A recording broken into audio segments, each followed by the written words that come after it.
బదలాం తప్పించి అది నిజంగానే రాజకీయ నాయకుల తప్పు కాదు. మనం యూనిటీతో లేకపోవడం, మనం బయటికి రాజకీయంగా రాకపోవటమే మనకున్నటువంటి పెద్ద మైనస్. ఒకవేళ అందరు ఆర్యవైశ్యులు, అందరు తెలంగాణలో ఉన్న ఆర్యవైశ్యులు అందరు నాకు సపోర్ట్ చేసి గట్టిగా ఆర్యవైశ్యులు అందరూ ఏకకంఠంతో కొట్లాడింటే ఈరోజు నేను ఎమ్మెల్యే అయిపోయి ఇంకెక్కడో ఉండదాన్ని. మరి ఆ దురదృష్టం నాకు ఎందుకు వచ్చిందంటే మన ఆర్యవైశ్యులు అందరూ అంటే రేపు పొద్దున నాలాంటి వాళ్ళు కానీ చిన్న ఏదైనా ఎమ్మెల్యే అయినా సరే, వార్డు మెంబర్ అయినా సరే, రేపు మున్సిపాలిటీలో కార్పొరేటర్కి అయినా సరే దేనికి పోటీ చేయాలన్నా మరి ఒక సంఘం ఏర్పాటు చేసుకున్నాం. మనం నెలకోసారి మీటింగ్లు పెట్టుకున్నగా కాదు, మనం రాజకీయంగా ఎదగడానికి ముందుకు రావాలి.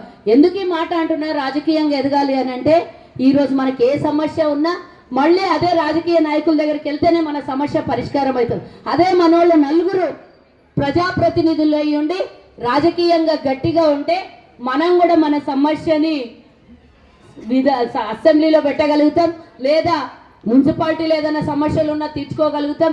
ఇంకేమన్నా మనకు ఆర్థిక ఇబ్బందులు ఉన్నా కూడా గట్టిగా మనం ధైర్యంగా ఎవరైనా ఇబ్బంది పెడుతుంటే కూడా మనం తీర్చుకోగలిగినటువంటి సత్తా మన దగ్గర వస్తుంది.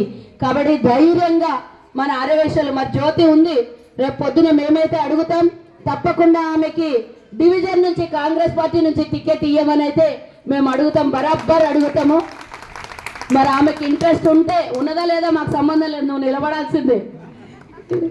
అలా ఎవరైనా సరే, ఆమె అంటే నాకు తెలుసు కాంగ్రెస్ పార్టీలో ఉంది కాబట్టి నేను చెప్తున్నా, ఇంకెవరు ఏ ఇతర పార్టీలలో ఉన్నా కూడా ఎవరైనా సరే పార్టీలకు అతీతంగా ఆర్యవైశ్యులు అందరం కూడా రాజకీయంగా ఎదగాలి. ఏదన్నా సమస్య వస్తే అందరం కలిసికట్టుగా పనిచేయాలనేది ఒక ఆలోచన మాత్రం తప్పకుండా తీసుకోండి. రాను రాను సంసిపోతుంది మన ఐక్యత పూర్తిగా.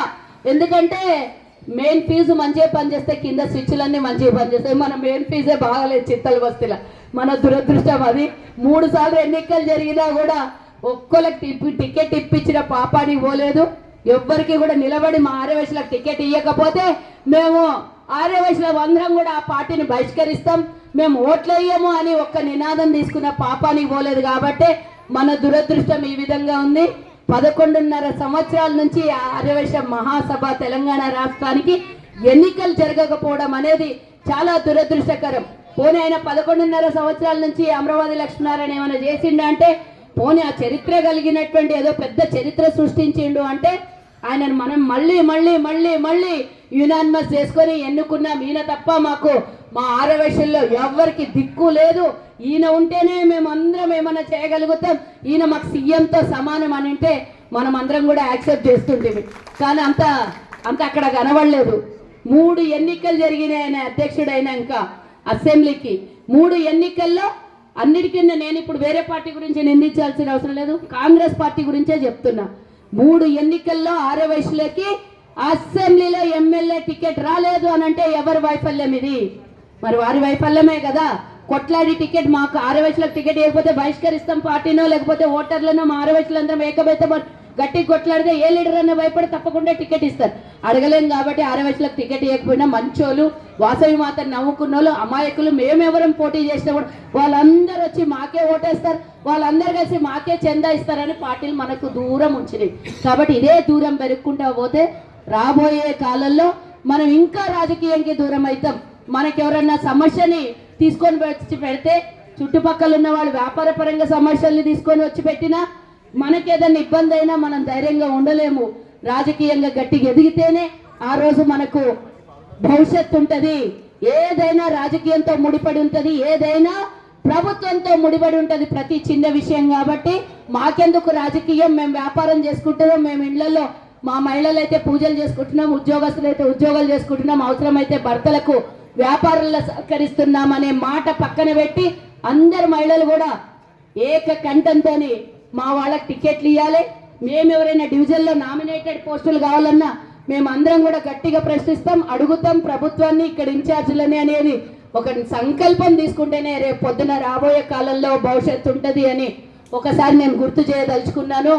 మరి అంతేకాకుండా అమరావతి లక్ష్మీనారాయణ మీద వేదిక దొరికినప్పుడల్లా నేను అడుగుతున్నాను, ఇక్కడి నుంచి కూడా ఒక చిన్న విన్నపం చేస్తున్నాను. నేను ఆల్రెడీ కోర్టు నుంచి డిసిషన్ వచ్చింది, డిజాల్వ్ అయిపోయిన కమిటీ కూడా ఇంకా మేమే అధ్యక్షులమని చెలామణి అవుతూ అన్ని కార్యక్రమాలలో పాల్గొంటున్నారు వాళ్ళు. అది పక్కన పెడదాం, ఎంతన్నా పాల్గొనని, ఇక మనకేమీ లేదు కాబట్టి మనం ఏం చెప్తే అది చేస్తున్నారు అనేది అది పక్కన పెట్టేసి, దయచేసి ఇక్కడ ఫతేనగర్ ఆర్యవైశ్యులకు అందరికీ నేను ఒక విన్నవించుకుంటున్నా.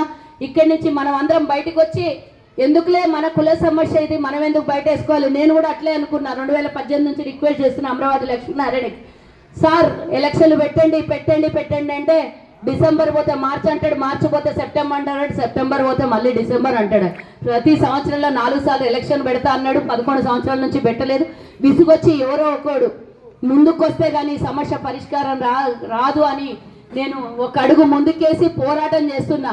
తెలుసు నా మీద శత్రువులను పెంచుతారు, నా మీద ఎన్నో రకాలుగా గతంలో 11 సంవత్సరాల నుంచి ఎన్ని ఇబ్బందులు పెట్టినా నేను ఈడి వరకు కష్టపడి వచ్చిన, అన్నీ చేస్తారు నాకు అని తెలిసి కూడా మన ఆర్యవైశ్యులకి న్యాయం జరగాలి, ఎన్నికలు జరగాలి, కొత్త వారు రావాలి, కొత్త కమిటీ రావాలి, వచ్చిన వాళ్ళన్నా ఏమన్నా చేస్తారనే ఉద్దేశంతో నేను ముందుకొచ్చి మరి మొన్న 15 ఆగస్టు రోజు వారికి జెండా ఎగరనీయకుండా అయితే అడ్డుపడ్డాము.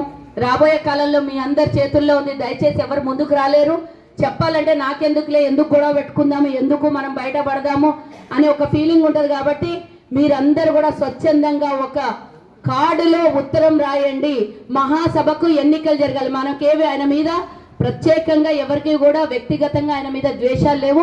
మహాసభ ప్రక్షాళన జరగాలి. మహాసభ రోషయ్య గారు లాంటి వాళ్ళు అధ్యక్షులుగా చేసినటువంటి అంత మంచి 1,60,000 మంది సభ్యత్వం ఉన్నటువంటి మన మాతృ సంస్థ అయినటువంటి మహాసభకి మనం కాపాడుకుందామనే ఆలోచనలో మాత్రమే మేము ముందుకు వచ్చాము. దానికి మీ అందరి సహకారము, ఒక కాడు ముక్క మహాసభ ఎన్నికలు జరగాలి అని అత్యధికంగా అందరు కలిసి లెటర్లు రాయండి. మహాసభకు లెటర్లు పోతే చింపేస్తారు ఆయన. కాబట్టి దయచేసి కార్పొరేషన్ ఆఫీస్ అడ్రస్ మీద రాస్తే మేము పెద్ద ఎత్తున పోగు చేసి ఆ లెటర్లని ఒక పెద్ద ఉద్యమం లాగా తీసుకెళ్లి మహాసభకి ఎన్నికలు జరిపిస్తాము. దయచేసి సహకరించాలని ఆర్యవైశ్య కార్పొరేషన్ అరణ్య భవన్ 6వ అంతస్తు లక్డీకాపూల్ ఆపోజిట్ ఆర్మీ అయిన అడ్రస్ రాసి కార్పొరేషన్ ఆఫీస్కి ఒక చిన్న కార్డు ముక్క రాయాలని సందర్భంగా నేను విన్నవించుకుంటున్నా. మరి ఇది సందర్భమో కాదో మరి మేమైతే ప్రమాణ స్వీకారం పెట్టుకున్నాము. అక్క ఏమేమో చెప్తుంది మాకు అని దిలీప్ బాబు ఇందాక నుంచి ఎప్పుడు మానేస్తుంది అని చెప్పేసి తమ్ముడు ఎదురు చూస్తుండు. కానీ నాకు మళ్ళీ ఇంకో వేదిక దొరకదు కాబట్టి మీ అందరితో పాలు పంచుకుంటున్నా. నా మనసులో ఉన్నటువంటి విషయాల్ని మీకు కూడా తెలవాలి కాబట్టి ఆ సమస్యని మీరు సహకరిస్తే ఆ సమస్యకి పరిష్కారం దొరుకుతుందని మీకు వేడుకుంటున్నా. ఇంకో విషయం కూడా నిన్న